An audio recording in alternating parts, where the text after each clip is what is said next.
Hello, and thank you everyone for joining us today. My name is Dylan Kim. I'm the Business Development Director at OptiCall. We've got quite a few people on today's call from multiple countries and multiple industries. We have folks from the dental industry, plastic surgery, ophthalmology, audiology, and some other medical specialties. We appreciate all of you joining us today. We're not trying to sell you anything. This is all educational. Just a little background about OptiCall for those of you that are not familiar with us. We are a medical call center that specializes in converting elective medical phone calls into consultations. We have some outbound programs for patient reactivation and some training programs as well. But one of the biggest challenges that we see at OptiCall, we do a great job.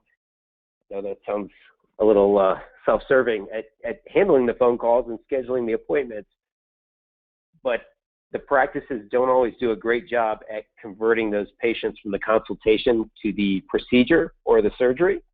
So that's really what today's presentation is all about. Today's speaker is Connie Sweeney-Fisher from CSF Consulting. Connie is one of the most well-respected and liked people in the ophthalmology industry. She brings over 40 years of experience, and I think you're going to like what she has to share today. Connie, are you there? I am. Thank you so much. I appreciate OptiCall giving me this opportunity to share my thoughts. I thank everybody for the time and participation today, and Dylan, give me control back. Okay. I can't change the slide. Let me just go ahead and get it started there.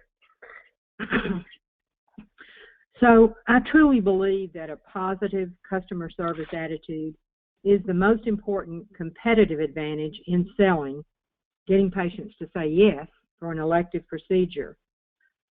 What I see a lot is that practices and businesses overlook the little things.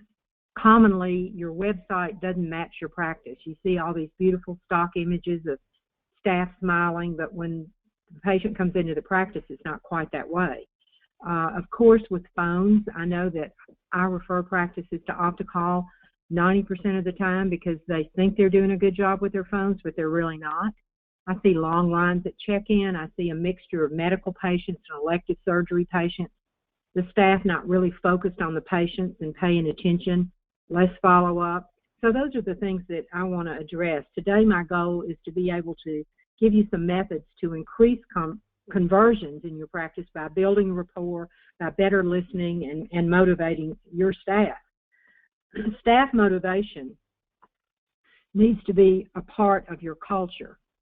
Motivation starts by being part of your own life. You have to be motivated to be effective in conveying it to other people. So think about your staff.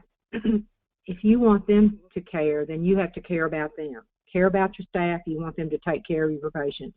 Listen to your staff if you want them to listen to your patients, and so forth. So hire right, hire the best, make the right fit, and be sure that you train your staff to deliver personalized service to every customer, to be able to deal with challenging customers, and understand what customers want and what customers expect. Because today, customers are at the crossroads. Patients have choices. Most find themselves in the land of business as usual, which is the familiar place where the patient only needs the basics to keep him happy. Unnoticed is okay until some simple issue arises. He was treated like he was a lot of trouble, ignored, whatever, and becomes frustrated and disappointed, and that's when he looks for a new place. When your practice is chosen, you need to make sure that you take care of that customer. Medical practices today are facing a lot of change and are burdened with new responsibilities. So it's even more important because elective procedure sales are a big contributor to your bottom line. I noticed that lagging holiday sales last year, which is an economic indicator, Macy's has announced that they're closing 36 stores and 3,000 jobs. So it gives you kind of an idea of what the economic weather is all about. So instead of being at those crossroads and looking at catchy slogans that become empty and big promises that become broken. Where we all need to be is at the land of walk the talk. Walk the talk is built on a foundation of values. Everyone's responsible to go above and beyond whatever the situation requires. My observations and experiences of seeing people stuck in jobs they hated, others that love their work, good bosses, bad bosses, and so forth. Rewards and expectations fuel the passion you have for your work, and words of appreciation are probably the best thing to bring the greatest amount of satisfaction. So create a passionate team. They need to understand and identify the patient needs, be able to deal with those problems and complaints. All these things will help you set the stage for word of mouth. I'm a big word of mouth fan. 64% of marketing executives say that word of mouth is still the most effective form of advertising, but mastered by less than 6%. According to Nielsen recently, 92% believe recommendations from friends and family over all advertising. So I know everybody's heard that many, many times, but when you think about the workplace, it's so important to have your staff motivated so they can increase those word of mouth referrals by being passionate. Today's workplace can be stressful, devoid of passion. How many people on your staff do you think are working just for the paycheck? If you look at the types of employees, and Dylan's going to put up a survey here to ask you participating today, think about your coworkers, not yourself. Where are your coworkers? Are they engaged? They're working with passion, they're proud, they drive innovation. Are they not engaged? They're kind of checked out, they come for the paycheck, they lack a little energy. Are they actively disengaged? Those that are disengaged probably never hear good job, no one recognizes my contribution. So it'd be interesting to see how our statistics today stack up with this Gallup poll. Do you have the results, Dylan? I was waiting for you to finish to explain the different categories, but it's up right now. I don't know if you can see it, Connie. So if you guys don't mind giving us your feedback, you can or cannot. I can see it. Yeah, I just see select one. Okay. And I'm going to select engaged because I hope everyone listening is engaged. Oh, it says I don't think as a presenter it's for the attendees only here. Okay. So we've got most everybody has voted here. I'm going to go ahead. See. Okay, I'm going to go ahead and close this out and share the results. That's good. Looks like 58% engaged, 31% not engaged, and 12 actively engaged. Well, that's taking a screenshot. Good. All right. Got to get back to our presentation here. Really and truly. There we go. There's three things to think about engagement. If you want your staff to engage, you have to really equip them with the tools to engage the patient so that they'll feel empowered. When you look at signature customer service, you think of industries like Southwest Airlines, my favorite store, Nordstrom's, Disney, and they deliver that signature service. They empathize, they treat people the way they'd like to be treated, they know how to listen, and they have a great attitude. So just remember those 3 E's: engage, equip, and empower your staff. Now, people see things differently. Looking at this picture, tell me what you see, and Dylan's going to put up another survey here, whether you see a young lady or an old lady when you look at that era. One thing I'll let you know, that perception really is reality. Good service is in the eye of those you're serving, not the server. A great example I'm going to give is I visited a practice once, beautiful practice in California, white carpet, a lot of stainless steel, gorgeous.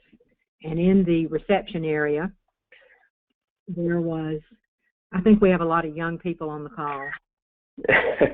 We should have asked that question, the age range of everyone on the call. But 14% see the older lady and 86% see the young woman.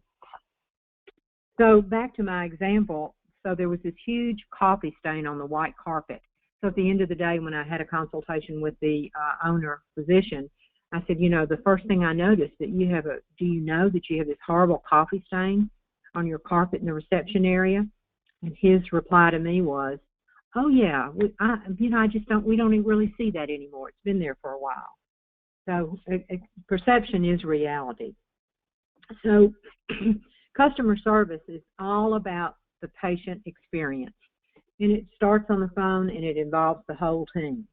If you create a really insightful approach to improving that patient's expectations every step of their journey, then you're going to have much better customer service. The interesting thing today, the way customer service stacks up, 79% of businesses are average or below. That's 21% above average is not good. So develop a process to help your patients to the next step, to say yes, by better understanding their needs and their motivation, as well as how to overcome any of their objections. Just don't forget that the greatest emotional need for every person is to feel appreciated. Appreciate your staff, your coworkers, and they'll appreciate the opportunity of serving your patients. So survey your employees and find out where they are emotionally. One of the things that I see when I visit a practice sometime, I look at how staff interacts with each other. Do your staff pass each other in the hallways without a word of welcome or a hello or a smile? So look at those things and try to correct them, because it's so important for someone to feel appreciated. As far as patients go, we always heard, use their name, be very friendly, acknowledge their decision, congratulate them for choosing you, for coming in, for signing up for the procedure. People want to have their feelings validated, so you need to go above and beyond and anticipate what needs they might have. Well, 20 years ago, and I'll speak from my LASIK experience where I spent a lot of time, as scarce as lasers were in 1996, what I observed equally as scarce was the expertise to recognize that elective procedures required a whole new way of communicating with patients. Now, I feel like most of you are very much aware of this, but are you really looking at those little things? You can't treat this patient like your medical patient. Get every employee into alignment, and so that they all know what your company expects from them, as well as the brand promise your company is making to the customers. You need to do things to be able to cater to elective procedure patients that are walking into your door today. So understand your staff and how they fit together, and also how they interact with patients. One of the things that I've recommended to a lot of practices is to do Myers-Briggs or the DISC personality training, and it's a great tool to help your staff better understand each other and different patients. And the website is there for a free DISC test, which is something that I've used a lot when I've gone in and done staff trainings.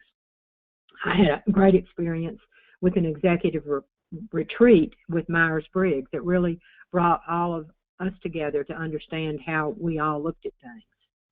Now, you have to match your training and service standards. Most important is not just giving your team the hard skills, like how to use the phone or the computer or operate the Pentacam. They need to know soft skills, how to listen. Instead of saying, sorry you're on hold, thank you so much for holding. Use their name, be responsive. Point out to them what you say is acceptable. Use voice commands rather than just pointing, or show them, that sort of thing.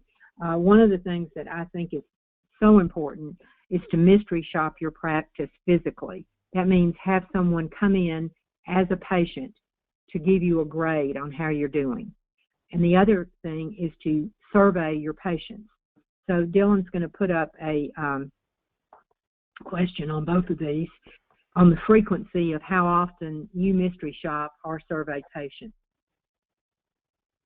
Just leave this up for a minute.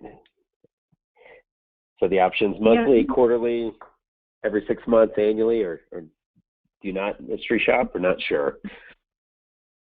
Another interesting thing is when you're surveying your own patients is to figure out who needs retrofitting. I mean, you may have some great technicians that really aren't conforming to customer service standards. Particularly, this can be the old employee that's not evolving. So can you see these results? Looks like 7% monthly. I think that there should be more, at least quarterly, and certainly every 6 months. Annually is not really enough. It's like everything else. Things change so rapidly. So maybe for a mystery shop, every 6 months. Let's go to the next one and see how it stacks up. Okay. All right, and this one's how often do you survey your patients? Yeah, same thing. How often do you actually do a patient survey? Today, with patients giving you their email address, it's a really easy thing to do. You can use SurveyMonkey. There are a lot of different online companies you can use.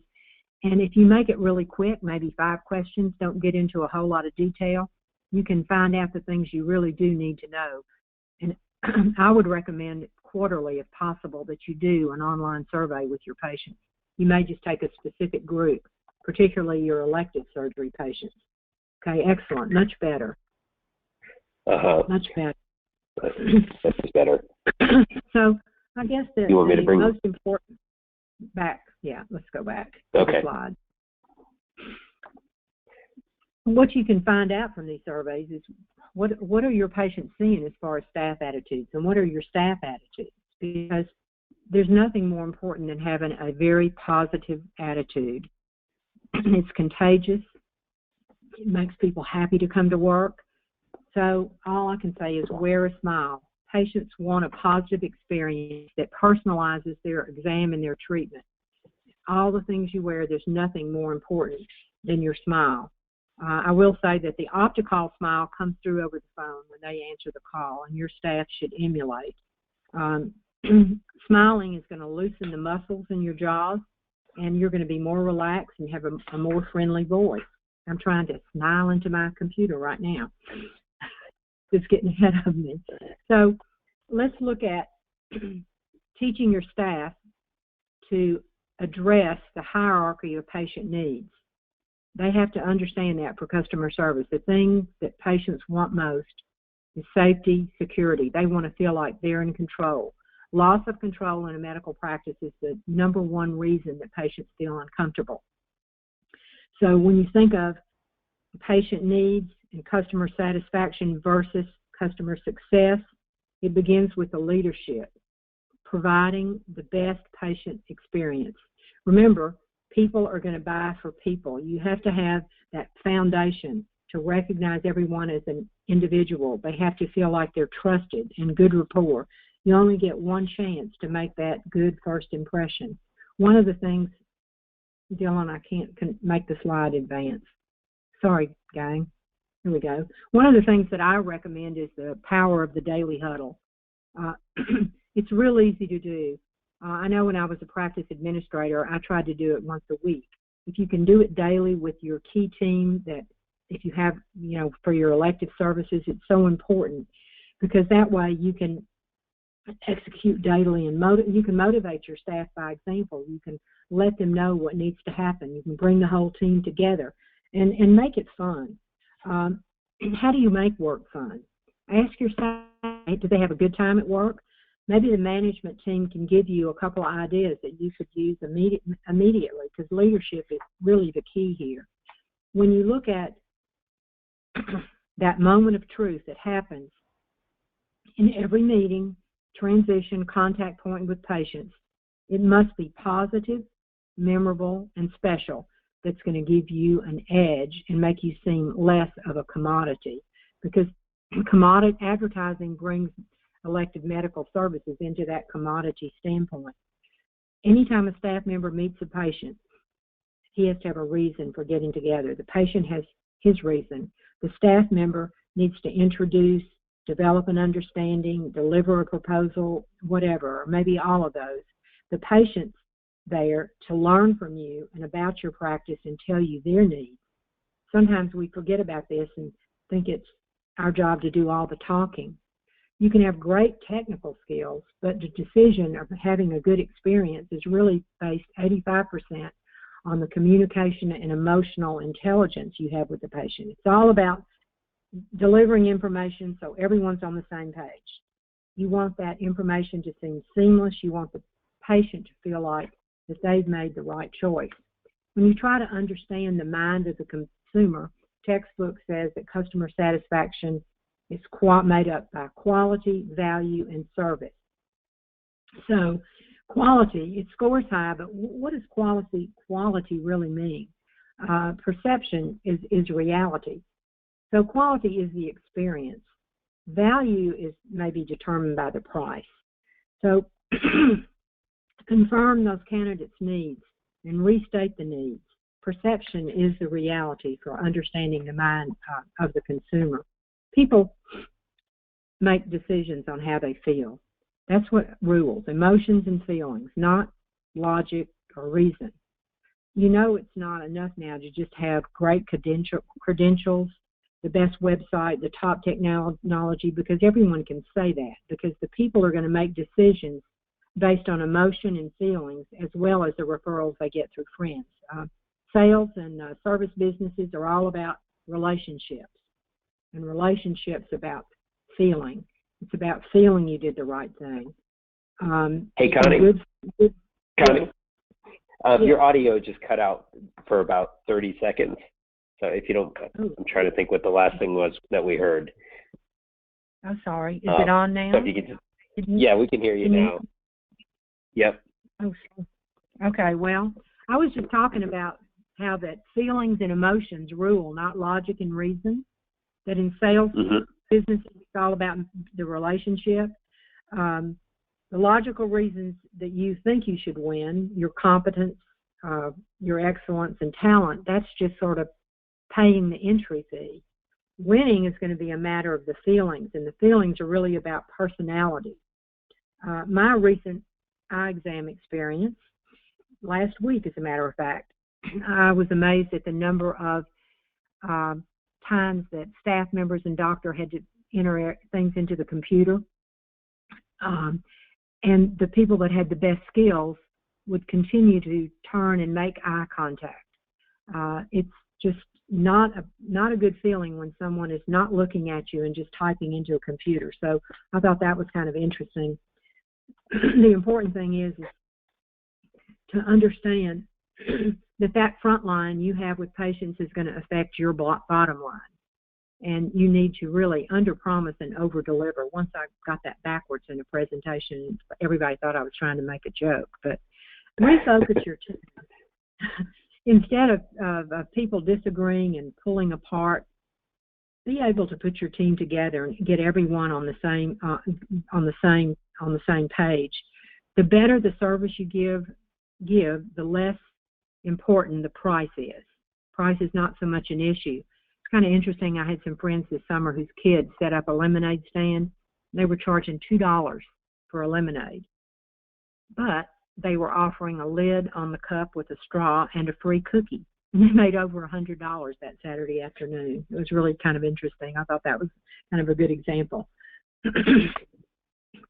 Rapport is building a relationship with the person you're interacting with. It's the most important element in building relationships. And it's communicating with people on both a conscious and an unconscious level that builds patient rapport. It's kind of difficult to teach, really. Confidence is really important in building rapport. It starts with how you're communicating with yourself that day, how you feel when you get up. If you have confidence, that helps you prepare emotionally and mentally for all the interactions you're going to have with patients.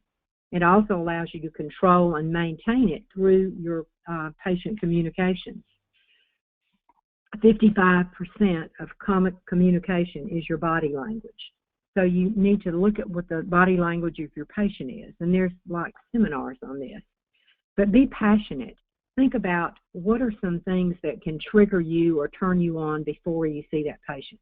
It could be a cup of coffee. It could be reviewing the chart. What can you do to get in the right frame of mind to build patient rapport with your patients? The most important thing, again, is your attitude. It's your mind's paintbrush. It can color any situation. It's related to your beliefs. It's stored in your mind, and it's used to interpret everything you do. Everyone has attitudes about people, institutions, objects, opinions, whatever. You can see this so much with politics today. And your attitudes are changed with emotions that predispose you to act or think in a certain way. Now, these can be positive or negative attitudes, and they're difficult to change either way. So explore your attitudes and your staff and how they impact work and interactions with patients. Most importantly, bring your best attitude to work and use it to get the best outcome. Remember that patients have attitudes too, and some of the ones I think to recognize are the proactive patient. They're confident, self-assured. For these are the people that need the facts and assurance of your qualifications. They understand the procedure possibly. The reactive patient can be very aggressive, and they're going to be focusing on understand what's in it for me, how am I going to benefit? And then you have inactive patients that are a little bit timid and questioning, but you have to understand them all. You want the patients to believe in you, so you have to first convince them that you believe in them. There are a lot of different ways that I think there's some great ways to feel ideal beliefs when you're working. In other words, with the patients, believe that that patient is not going to find what you provide anywhere else, and demonstrate that. Believe you can manage their expectations. Get very associated with what you can do for them, not what you can't do. I always say, like, know your purpose and have power in that purpose. That purpose should be to support those patients in improving their lives with your treatment, your exam, your surgery. So be a leader in this way, and others are going to follow you. Beliefs, who controls your interactions, you or the patient? Are you thinking about their desired results when you meet with them, or do you just sort of let the communication happen? We really have to think about this in terms of stimulus and response. Beliefs give you the certainty you need to be confident. One of the examples,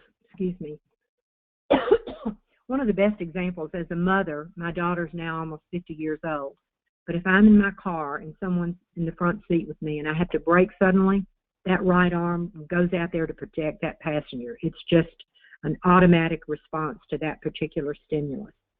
So sometimes we need to think a little bit. Once you're stimulated or you hear something for a patient, before you respond, put the T in there. Think about your response first and modify it to optimize the result that you want. Thinking about it will provide you the confidence to convert that consultation to an appointment or a service. And closing is the most important part of the sales, and that's why medical sales are unique. You can email me for articles on closing the sales. I have several that I've saved over the years. So another important thing is to continue to focus totally on your patient. Be curious about their lives. Have an event that starts the conversation to associate you with their needs so you can best serve them. Flexibility is important too, because every patient is totally unique. So you have to adjust your style to connect with different patients. It's interesting to know that over 60% of the population is visual. So try to learn the style of that patient and then pay attention to their body language. Observe their facial expressions. Keep good eye contact. Be very aware in the timing of that particular patient's responses. Most importantly, engage imagination. That patient picked your practice. They chose you for the consultation. You need to maintain their motivation by engaging them, helping them visualize the improvements they'll experience after the procedure. Remember, engage, equip, empower. With elective procedures, patients buy for a possibility of reasons. Paint the picture of life after whatever, the facelift, the dental implants, the hearing aids, the LASIK procedure. Ask them what they're looking forward to. Engage that patient. Give them the details. Equip them with how you're going to meet their expectations, and that's going to further empower them to say yes to the procedure. Rapport is making a contact with someone. Without it, there's a failure to connect at a minimum and total avoidance in the extreme. You have to build that rapport in order to influence that patient to choose you. It's a largely unconscious process. There are a lot of different ways to build it. You have to make them feel significant. Try to read their minds. We know a lot of fear and objections they might have, so be prepared to address them before they surface. Make them feel significant. Give the patient what they want. And probably one of the most important things in building rapport is listening. And only 25% of us are effective at listening. We have 2 ears and 1 mouth. So that means we should listen twice as much as we talk. This is something I've been hearing from my husband for over 25 years. And remember, the more you talk, the less your patients hear.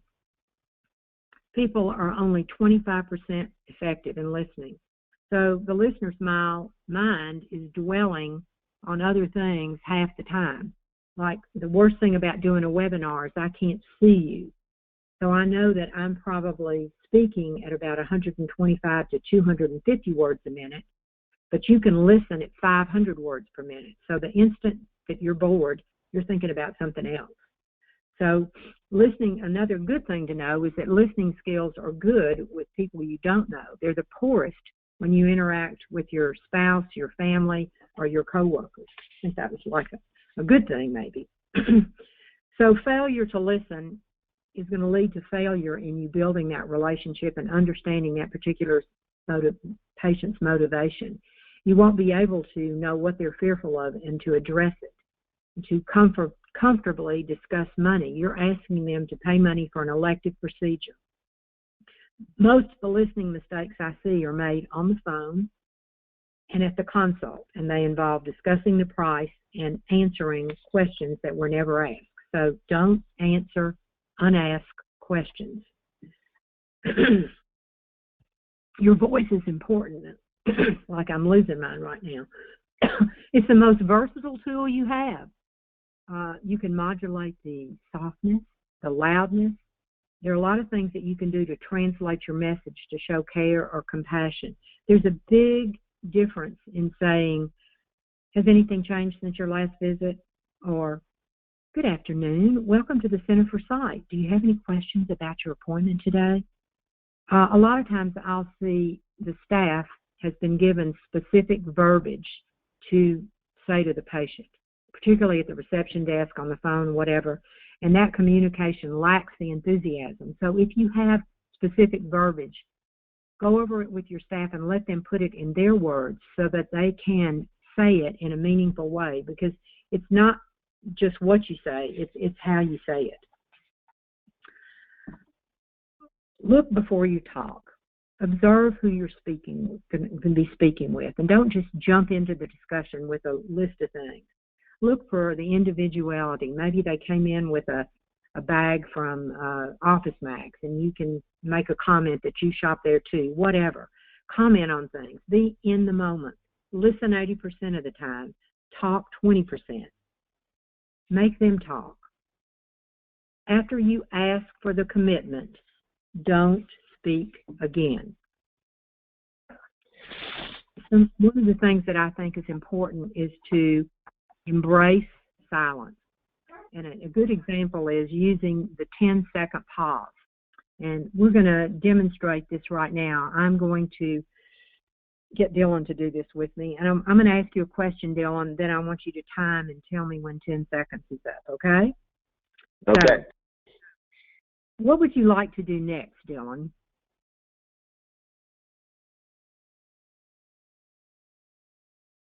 That's 10 seconds.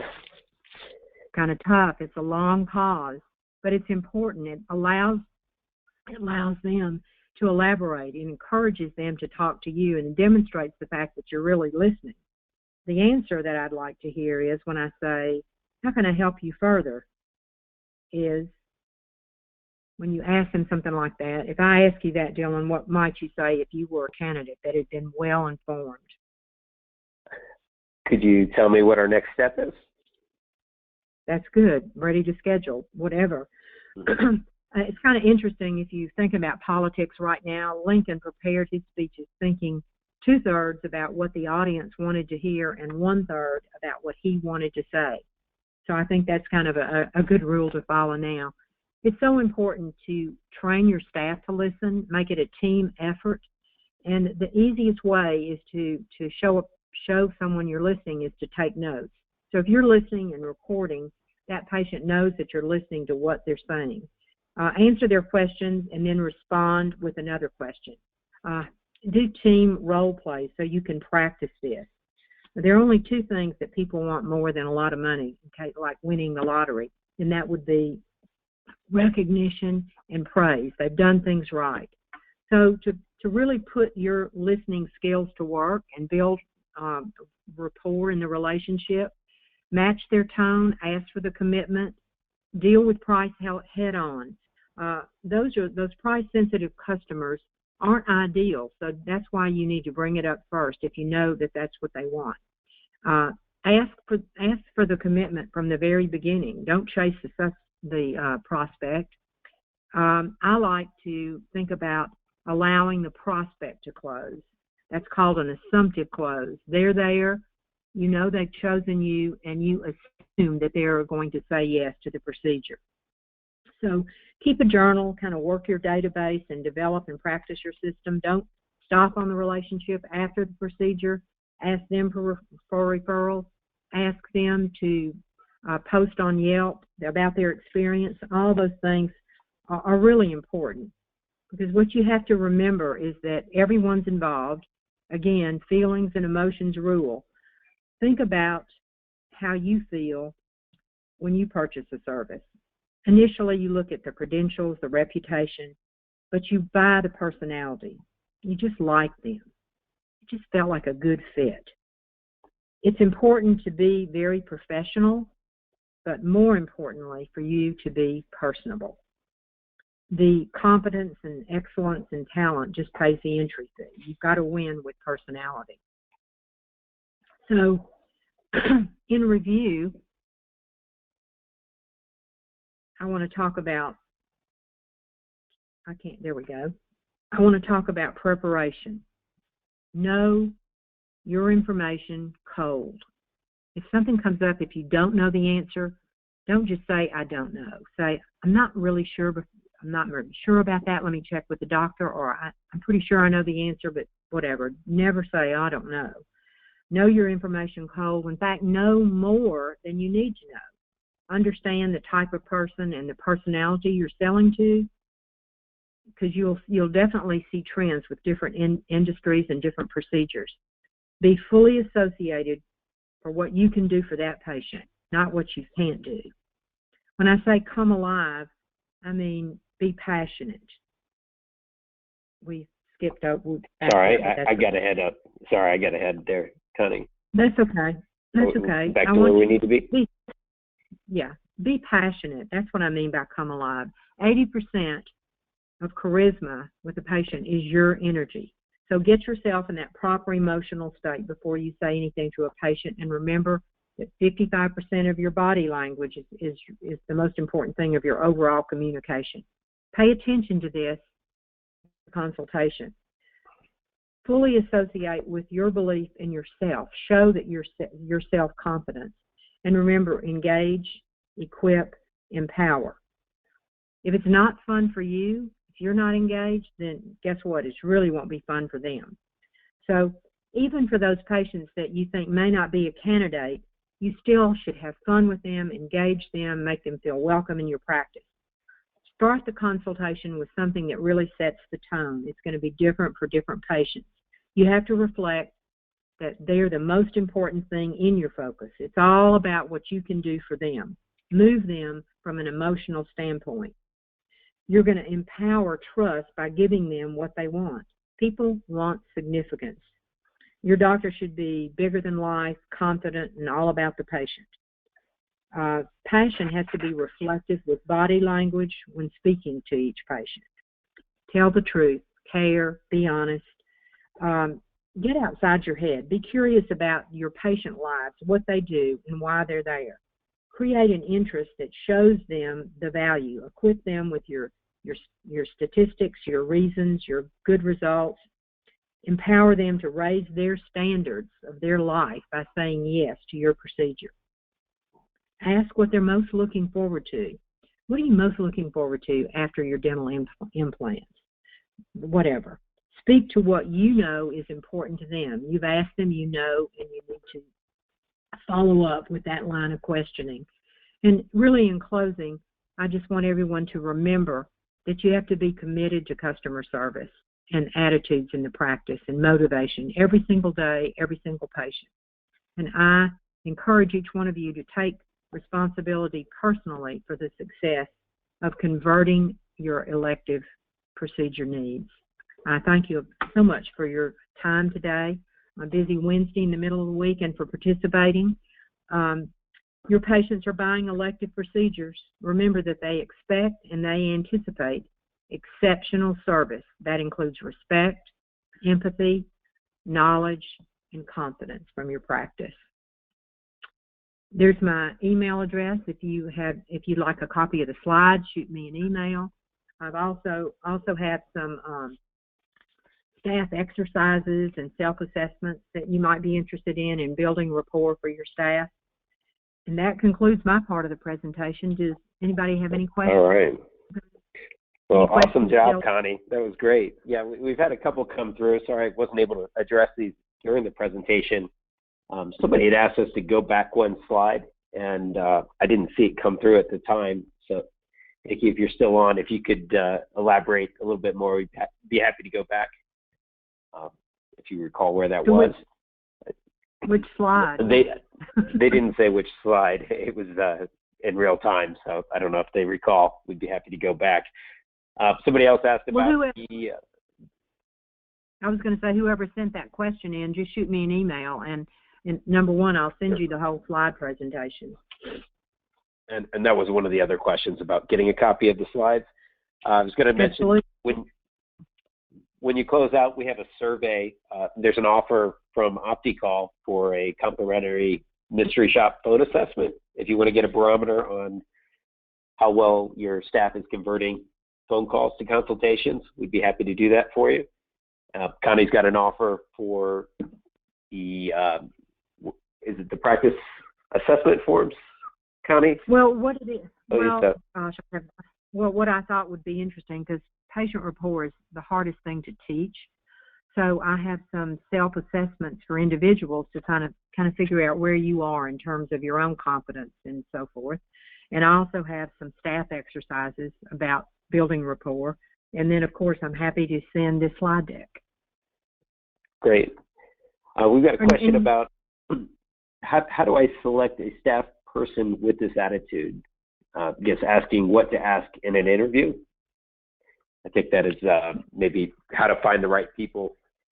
Bill and I talk about that a lot. It kind of starts with getting the right people with the right attitude. Well, absolutely. I'll tell you what.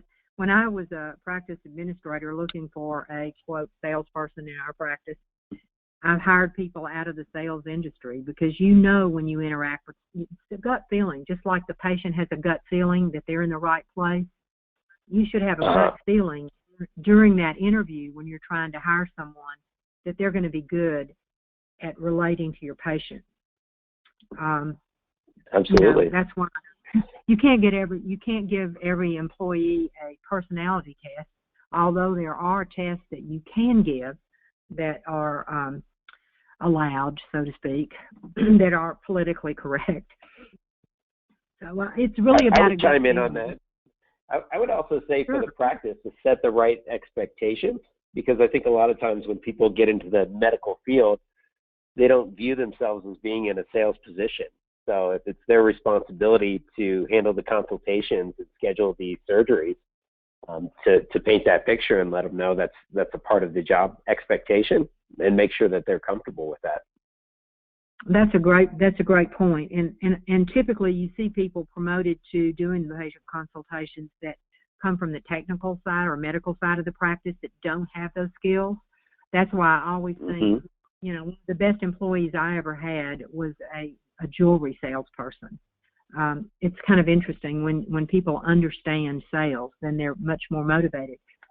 And I was always amazed at the number of people that had jobs in practices with no written job description. When you talk about expectations, you have to tell that person how they're going to be evaluated. In a sales job too, in terms of incentives, usually there's always an incentive question, but they need to be expected to convert certain percentages. You need to really measure if you want to manage your results. Absolutely. I've got one more question here about how do you suggest incentivizing the staff that handles the consultations? Well, gosh, there are a lot of different ways. It really depends on so many things, but just generally speaking, I think it needs to be based on a percentage of increase. In other words, you want to continue to increase your bottom line. You want to do more business in 2016 than you did in 2015. And there are all sorts of ways to look at that percentage in terms of their pay, in terms of a bonus. I will say this, that there are things other than money that incentivize people, and it's real interesting to know the type of person and what kind of incentive they want. Typically, men are more incentivized by money than women. There are a lot of things that you can read about that, but I think it's important. It's important to not incentivize by the number of procedures. In other words, I've seen situations where you get X number of dollars for every procedure converted. And what happens then is that patient gets comfortable with, well, I converted 10, that's good for me. I don't need, they get stuck. So you need to have, it's like pay for productivity. They need to be incentivized to continually bring their numbers up. Does that make sense? Yes, it does. It's a great answer. Well, that's the last question we have here in queue. We'll hang around just a couple more minutes. Like we mentioned, we'll be recording, or we are recording this presentation. I know we'll post it on OptiCall's YouTube channel, and you can find our YouTube channel if you go to our website, www.opticall.com. In the top right-hand corner, there's a quick link to our YouTube videos, and we'll also upload the slides to our SlideShare account, which is slideshare.net/OptiCall. I guess doesn't look like we have any more questions. We appreciate everyone's time. Fantastic job, Connie. And thank you so much. I appreciate the invitation. It's great to connect, and look forward to hearing from some of you guys. Thanks for taking the time to participate. All right. Well, everyone have a great day. Thank you very much.